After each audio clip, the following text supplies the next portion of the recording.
tais, oh j'apprendrai à écouter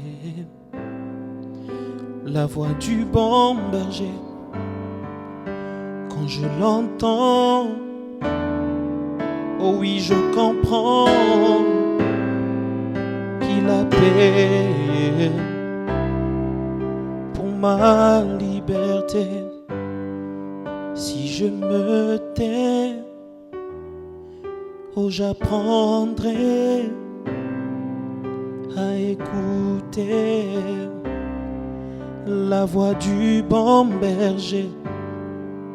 Quand je l'entends, oui je comprends qu'il a payé pour ma liberté.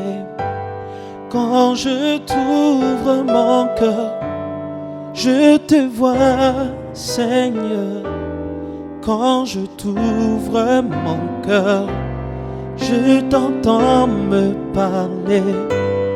Et ta loi dans mon cœur toujours demeure.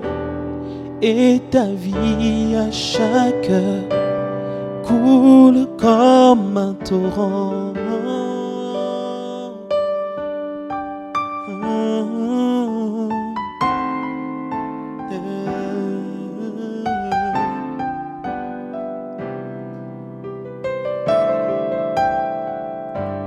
Si je me tais, oh j'apprendrai à écouter la voix du bon berger. Quand je l'entends, oui je comprends qu'il a payé pour ma liberté. Quand je t'ouvre mon cœur, je te vois, Seigneur. Quand je t'ouvre mon cœur, je t'entends me parler. Et ta loi dans mon cœur toujours demeure. Et ta vie à chaque heure coule comme un torrent. Elle coule comme un torrent. Elle traverse mes os, elle coule comme un torrent. Elle change ma nature, elle coule comme un torrent. Elle restaure mon âme, elle coule comme un torrent. Nous voulons nous laisser transformer, restaurer, purifier par ta parole. Tu sais nous restaurer, tu sais nous changer, ô Dieu de grâce. Alors que nous restons calmes pour te goûter, alors que nous nous tenons à la brèche pour recevoir une nourriture solide venant de toi, ô Dieu, souviens-toi de nous et agis selon ta grâce, selon ton amour, selon ta fidélité. Tu ne mens jamais, Seigneur, tu ne déçois jamais. Ce n'est pas en vain que nous t'avons suivi. Ce n'est pas en vain que nous nous tenons à la brèche et que nous te cherchons chaque jour. Ce n'est pas en vain, Seigneur, que nous avons choisi de regarder vers toi, toi le serpent d'airain que nous élevons dans nos vies. Éternel, sois élevé, Seigneur, ce soir, car toi seul est notre abri. Parle donc, nous voulons t'écouter. Utilise ce simple ustensile que nous sommes, Seigneur, afin de nous enseigner. Au nom de Jésus, nous avons ainsi demandé. Amen. Nous lisons dans le livre de Luc, au chapitre 16. Luc chapitre 16.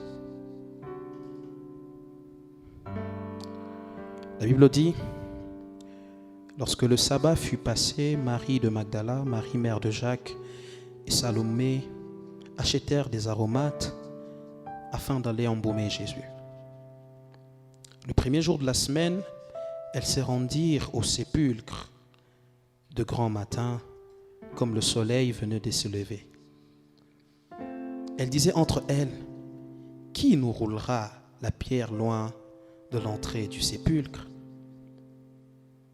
Élevant les yeux, elles aperçurent que Pierre, qui était très grande, plutôt que la pierre qui était très grande, avait été roulée.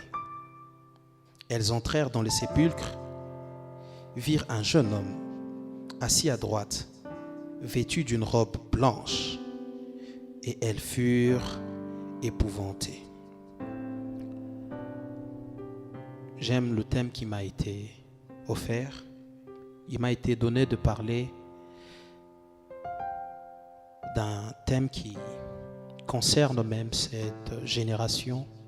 Il s'agit bel et bien de se tenir à la brèche comme une sentinelle.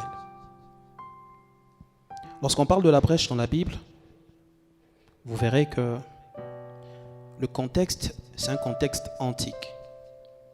Vous savez très bien que la Bible a été écrite, ça fait des milliers d'années. Et donc, lorsqu'on parle de la brèche, on emploie la brèche dans son contexte, ce contexte qu'il avait dans l'Antiquité. Dans l'Antiquité, la brèche, c'était cette ouverture. C'était ces lieux qui permettaient aux gens de passer, d'entrer ou de sortir. Et lorsque vous lisez dans la Bible, vous connaissez tous l'histoire de Jéricho, qui était une muraille, une ville bien sûr, mais nous connaissons plus la muraille de Jéricho. Et donc, chaque muraille avait toujours des brèches. Parce qu'on ne pouvait pas construire une muraille pour qu'elle puisse protéger la ville et qu'elle soit comme une barrière qui allait enfermer le peuple. Non. Alors on prévoyait toujours une brèche. Et lorsqu'on dit se tenir à la brèche, ça veut dire être à son poste pour cette mission. Parce que chaque brèche a ses obligations. Là où il y a une brèche, il y a toujours eu une mission. Là où il y a une brèche, il doit y avoir une sentinelle. Parce que la brèche est une ouverture. Les gens peuvent entrer, les gens peuvent y sortir. Et la Bible dit, Moïse s'est tenu à la brèche pour intercéder en faveur du peuple d'Israël. Il intercédait auprès de Dieu, mais il s'est tenu à la brèche. Qu'est-ce que cela veut dire? Cela veut dire que Dieu a toujours cherché un moyen de nous atteindre. Le Seigneur, lorsque l'homme a péché, si vous lisez dans Genèse au début, vous verrez que Dieu dit, voici l'homme est devenu comme nous, connaissant le bien et le mal. Alors nous devons lui empêcher de mettre la main sur le fruit de l'arbre de la vie. Lorsqu'ils ont chassé l'homme et la femme du jardin, qu'est-ce qui s'est passé?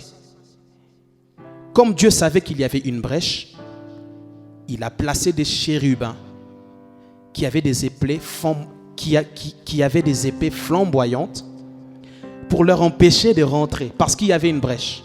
Voyez-vous, là où il y a une brèche, il y a toujours une sentinelle. Là où il y a une brèche, il y a toujours une mission. Vous comprenez?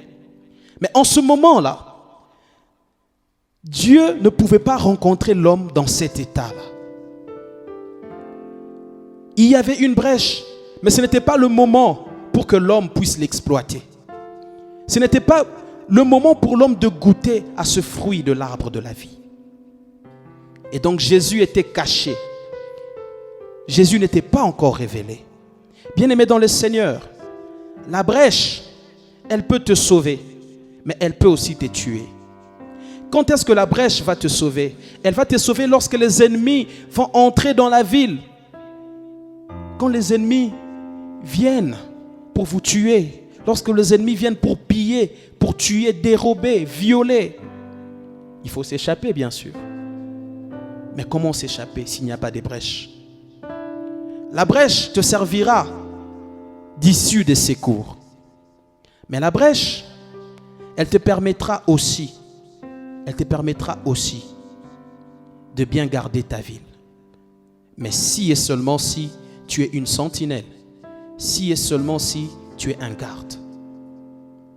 Nous devons donc être ces sentinelles de ce temps, bien-aimés.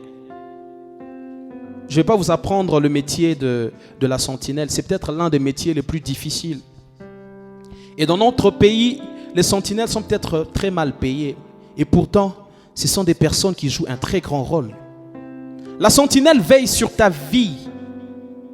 Est-ce que vous savez que lorsque les enfants de Jacob ont voulu assassiner, tuer les gens à Sichem, qu'est-ce qu'ils ont fait? Eh bien, ils ont fait en sorte que tout le monde, même les gardes, soient ivres. Et les jours où ils se sont donnés à des boissons, à des liqueurs fortes, ces gens se sont enivrés et même les gardes se sont endormis. C'est comme ça que les fils de Jacob ont utilisé les brèches de la ville. Ils ont pénétré et ils ont tué tout le monde. Est-ce que tu vois les conséquences de ce qui arrive lorsque tu dors à ton poste? Lorsque tu es à la brèche, tu n'as pas le droit de dormir. La sentinelle veille sur ta vie. La sentinelle n'a pas le droit de dormir. Pendant la journée, tu peux monter ta propre garde. Mais la nuit, lorsque tu es faible, lorsque tu es inconscient, tu auras besoin que quelqu'un puisse veiller sur toi. Et c'est là que la sentinelle devient très très importante. J'aime comment nos églises dans le temps se bombaient j'aime comment nos églises dans le temps se bombaient la poitrine en disant « Nous sommes des églises de réveil. » Oui, nous sommes des églises de réveil. Parce qu'ils avaient constaté que lorsque Dieu les avait appelés, il y avait un sommeil dans l'église. Ils ont dit « Non, nous sommes des sentinelles. Nous nous réveillons. Nous n'allons pas dormir. Nous allons veiller. Nous allons être à notre poste. » C'est de là qu'est venu le sens même du terme église de réveil. La sentinelle ne peut pas dormir, surtout la nuit. Elle ne peut pas dormir, puisque si elle dort, je vous assure que quand l'ennemi viendra, eh ben, il tuera tout le monde. L'ennemi frappera tout le monde. Que le Seigneur nous aide pour que nous soyons ces sentinelles endurantes, ces sentinelles fortes, toujours debout et disposées. Comme la Bible le dit, la chair est faible, mais l'esprit reste toujours bien disposé. Nous devons être disposés, bien-aimés dans le Seigneur. Nous devons être debout. Nous devons être prêts à défendre notre ville. Et oui, nous devons être prêts à défendre notre ville.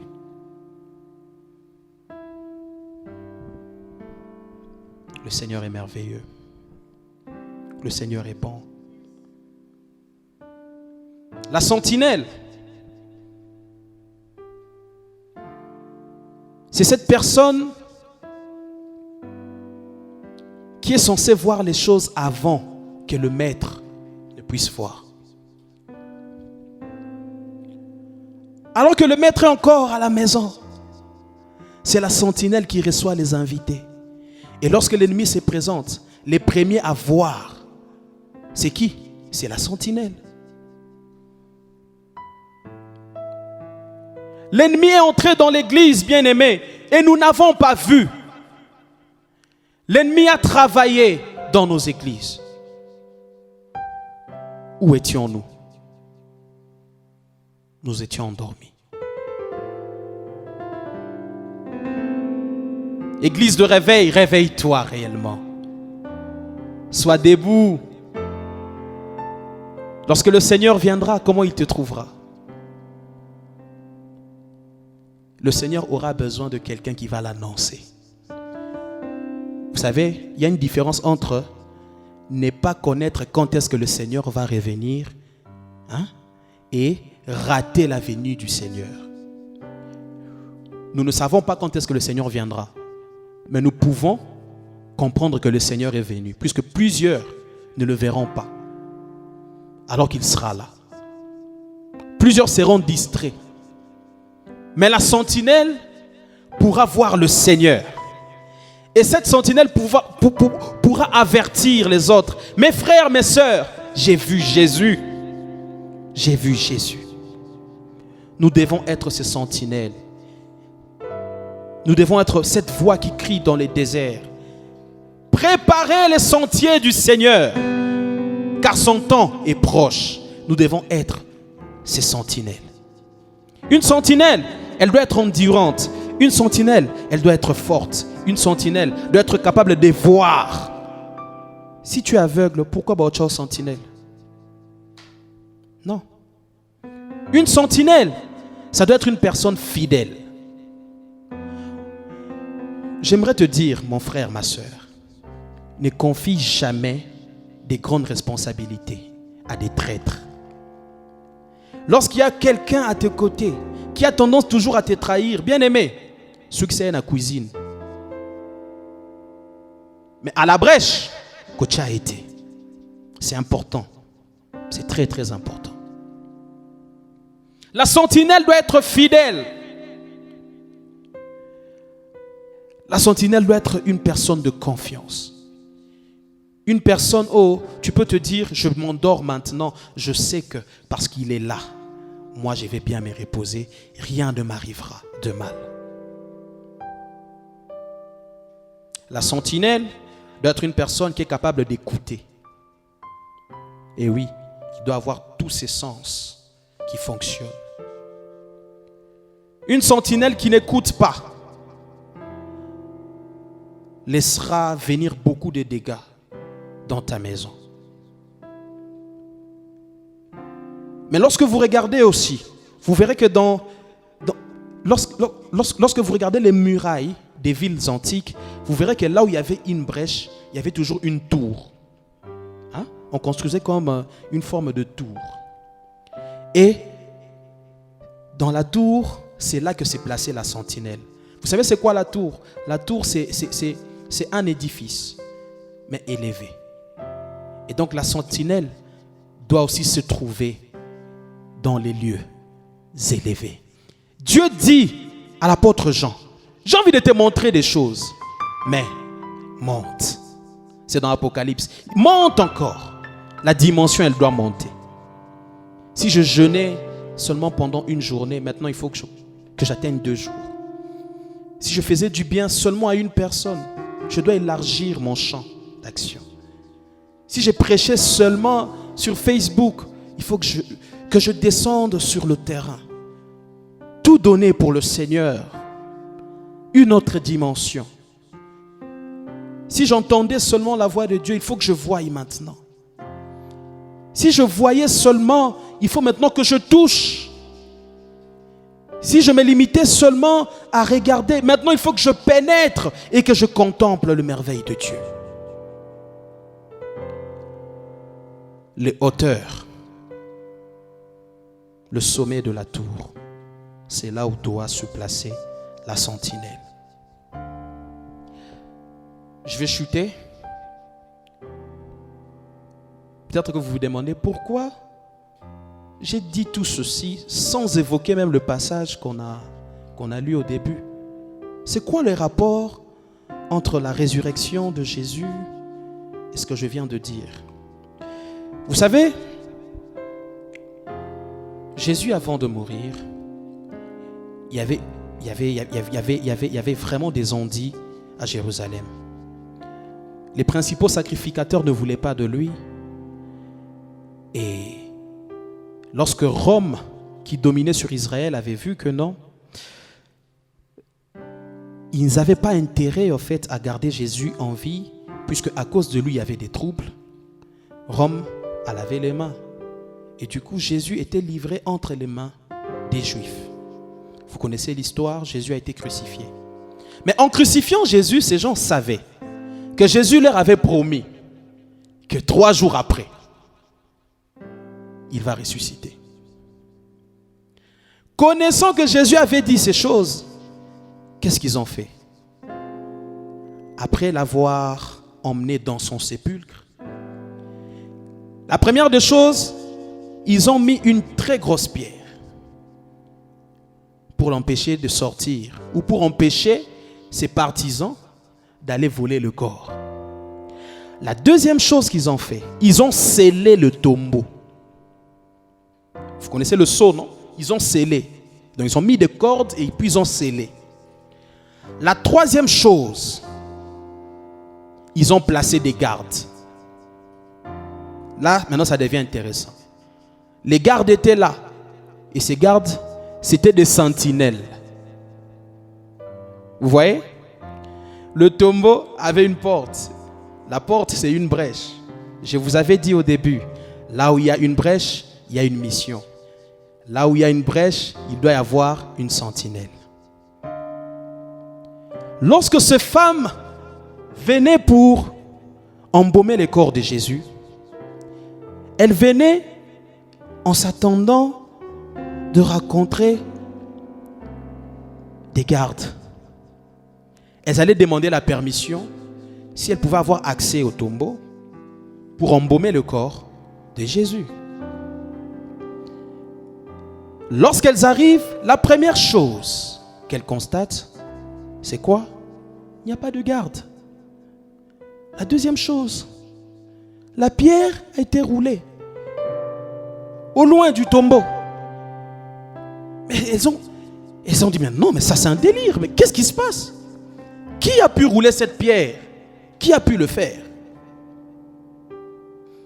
Elles entrent dans le tombeau, dans le sépulcre, et elles constatent que là-bas aussi, Jésus n'y était pas.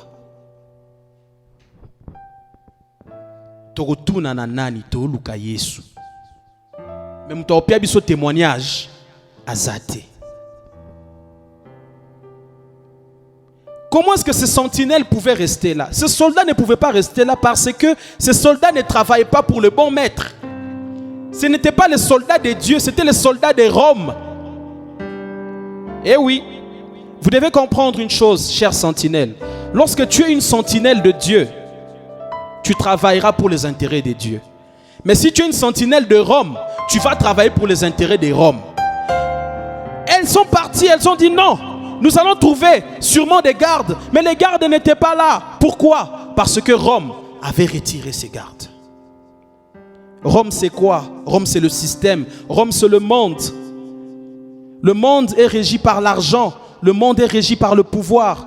C'est ça, les serviteurs d'aujourd'hui. Lorsqu'il n'y a plus leur intérêt là-bas, ils s'en vont.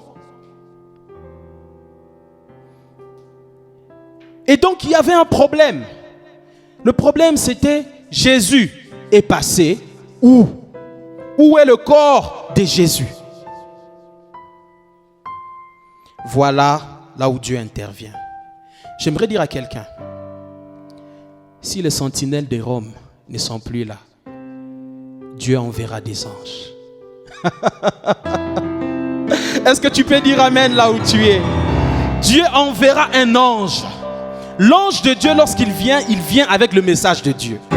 L'ange vient te dire, écoute, le Jésus que tu cherches, il n'est plus ici. Il est vivant. Il est ressuscité. Ah, est-ce que tu peux dire un amen très fort là où tu es dit? Oh Jésus. Maintenant, regarde-toi et dis-toi, je suis une sentinelle de l'Éternel. Je suis une sentinelle de Dieu. Je suis un garde de Jésus. La sentinelle de Rome va fuir. Mais toi, tu seras envoyé par Dieu pour délivrer le message. C'est quoi le message? Jésus est vivant. Oh! Jésus est vivant. Jésus agit. Avec Dieu, ça marche. Et donc l'ange leur a dit, Jésus n'est pas là. Jésus est ressuscité. Jésus est ressuscité. Bien-aimé, tu dois être fier de toi si tu travailles pour Dieu. en toute sincérité, si tu travailles pour Dieu de tout ton cœur, parce que tu es comme cet ange qui vient annoncer la vérité. Le monde est rempli de mensonges. Le monde est rempli d'illusions. Mais imagine que par toi, ton quartier est béni. Tu es un ange de Dieu. À cause du message de Dieu que tu as gardé. La sentinelle, elle doit être fidèle. Comme je l'avais dit, oui. C'est bien. La sentinelle doit être fidèle. Mais avant d'être fidèle, regarde d'abord à qui tu es fidèle. Envers qui tu es fidèle. Plusieurs sont fidèles, mais au mauvais maître. Plusieurs sont fidèles à Rome. Mais toi, sois fidèle à Dieu. Sois fidèle à Dieu. Je te le demande, sois fidèle à Dieu. Ce n'est pas un péché d'abandonner une personne qui n'entre pas dans les intérêts de Dieu pour ta vie. Hein, Bigas? Ce n'est pas un péché. Vous connaissez l'histoire d'Ananias et Saphira? Hein? Ananias a menti au Saint-Esprit. Il est mort en premier. Lorsque Saphira arrive, hein, elle trouve son mari mort. Au lieu de se dissocier de son mari, qu'est-ce que Saphira fait? Elle agit avec fidélité. Oui, c'était bien. Mais sa fidélité ne l'a pas épargnée. Elle aussi, elle a été frappée. Elle est morte. Pourquoi? Parce qu'elle a été fidèle, mais à la mauvaise personne. Yaya, ce que Kabwani na mutoma be, pour Nanzambo ça elle soumute. C'est vrai. Sois une sentinelle, mais une sentinelle fidèle. Ne fouille pas comme ceux des Roms. Ne va pas toucher à l'argent comme eux. On les avait corrompus pour qu'ils puissent garder la vérité captive. Mais l'ange, lorsqu'il est venu, il a dit la vérité. J'aimerais que tu réalises que Dieu t'a chargé d'une très grande responsabilité. Il dit, allez et faites de toutes les nations des disciples. La sentinelle, c'est cette personne qui est surtout beaucoup plus importante la nuit. La nuit, prophétiquement, c'est le temps de la fin. Nous sommes au temps de la fin. Et donc, nous sommes très, très importants pour nos familles, pour notre pays. C'est possible qu'on se lève et que nous puissions dire non à la guerre de l'Est. Nous pouvons nous lever et dire non aux atrocités, non au pillage du pays. Nous pouvons nous lever et dire non au cycle de médiocrité dans la famille. Nous pouvons le faire parce que nous sommes les sentinelles qui veillent la nuit. Si les autres peuvent dormir, ils n'ont qu'à dormir. Mais nous n'avons pas le droit. Nous devons être debout. Nous devons prier. Nous devons jeûner. Nous devons nous sacrifier. Nous devons tout donner pour le Seigneur. Nous devons travailler dans les champs de Dieu. J'aimerais que tu pries avec moi. Yesu, kumbonayo mokangoli. Yesu, oyokaka mabondeli. Yesu, otombolaka mokwei. Kombo na yo eleki nyonso. Yaka kutana motema nanga. Tu peux chanter avec moi. Yaka kutana motema nanga. Yesu yaka fandana motema nanga. Kombo na yo eleki nyonso. Yaka nayoki posa ya Nzambe. yaka salelanga ngolu na yo yaka nayoki posa ya Shilo kombo na yo eleki nyonso. Remercie Dieu pour ce message. Il est merveilleux. Si ce message t'a touché, remercie Dieu.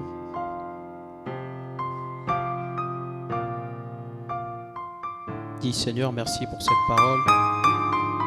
Merci d'avoir utilisé cet homme faible que tu as placé devant moi. Jésus.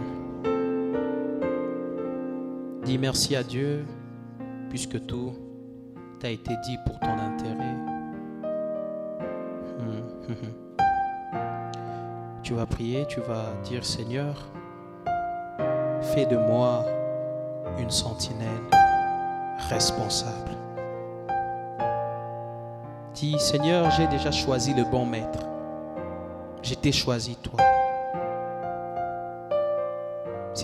Si tu m'as suivi et que tu n'as pas encore donné ta vie à Jésus, c'est possible d'être beau, belle, jeune, mais de craindre le Seigneur en même temps.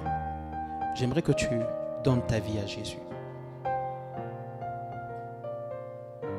Et pour toi, mon frère, ma soeur, qui était peut-être en train de somnoler spirituellement, j'aimerais que tu pries à Dieu, que tu dises Seigneur, réveille-moi et fais de moi une sentinelle responsable. Prions dans le nom de Jésus.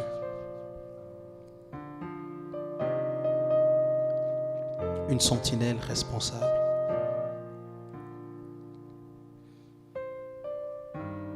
Une sentinelle responsable.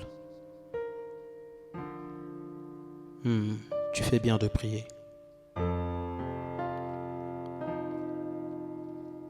Une sentinelle responsable pour ma famille. Une sentinelle responsable pour mon mari, pour ma femme. Une sentinelle responsable pour mon pays, pour ma ville. Pour mon département au sein de l'église. Pour mon travail. Au nom de Jésus. J'aimerais que tu pries, que tu dises Seigneur, emmène-moi dans les hauteurs. Fais-moi monter dans les hauteurs. J'aimerais être dans les hauteurs. Pendant que je parle, j'aimerais que tu désires les hauteurs de Dieu. Tu ne peux qu'atteindre que ce que tu désires. Quand tu ne désires pas quelque chose, il te sera difficile de l'atteindre, de toucher cette chose. Dis Seigneur, j'aimerais vraiment que tu m'emmènes dans une autre dimension. Dans une autre dimension. Dans une autre dimension. Dans une autre dimension. Dans une autre dimension.